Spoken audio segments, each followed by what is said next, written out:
Welcome back. Well, until now, most people outside of Italy have probably never heard of the Ndrangheta. They flourished quietly, one of the world's most secretive and impenetrable criminal organizations. Their structures made them impossible to crack. The Ndrangheta consists of a myriad of family clans tied together by blood and arranged marriages. And unlike members of the Sicilian Mafia, they never turn state's evidence. They communicate through written codes, rites and symbols, and stick fiercely to old-fashioned underworld values. And they've risen on the back of poverty and corruption in Italy's south, spreading through immigration to Europe, Canada and Australia.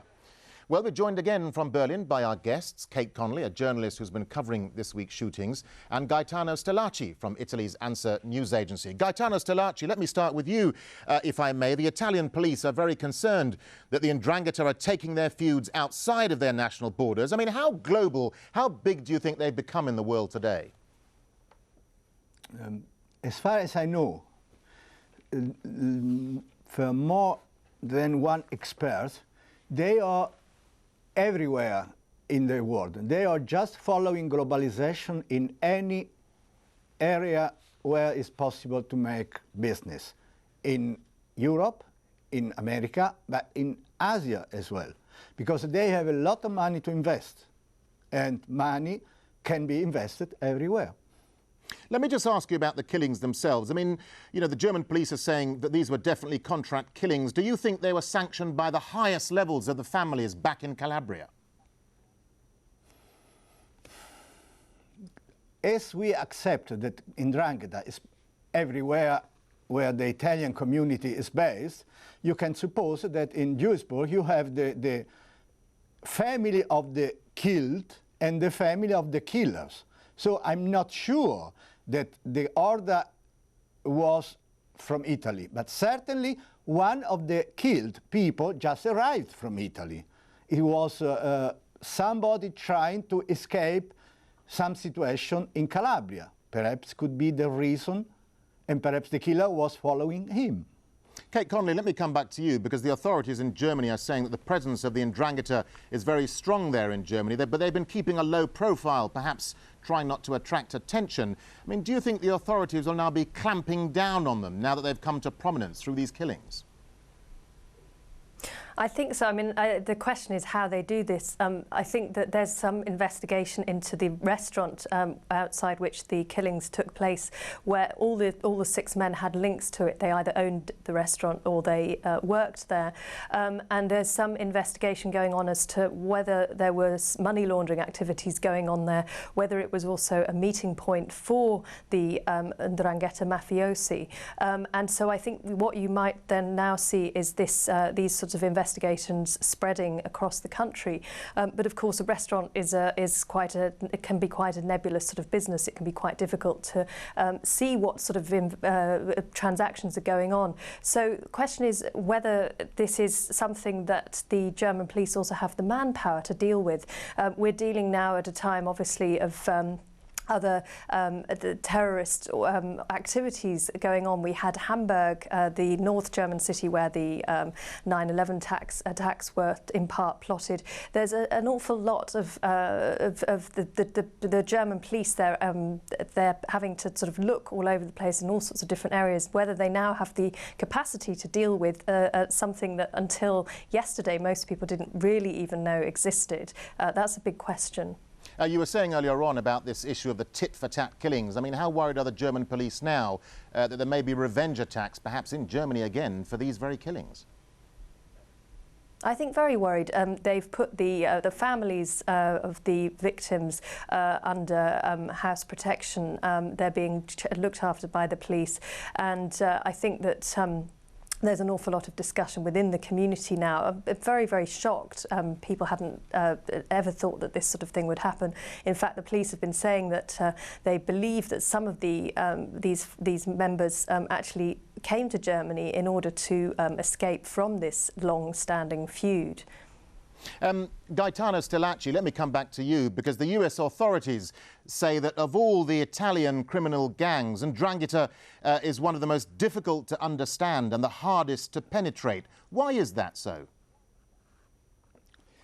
As far as I know, because it's for me as difficult as for the rest of the Italian people, the Ndrangheta always tried to keep ranks and to have just people from the Calabria region with an initiation procedure, with a right of initiation which take a part of blood, a part of tattoos, a part of different instructions to be accepted in it. And until now, they were quite successful. Let me ask you, how powerful is Ndrangheta back in Calabria? We've heard about and seen what they can do in Europe in terms of the tit-for-tat and the vendettas. But I mean, how powerful are they back home in Italy? And do they ever work with the traditional mafia set? I suppose you can't do anything in Calabria if the Ndrangheta doesn't agree, as much as you think, as powerful as is possible.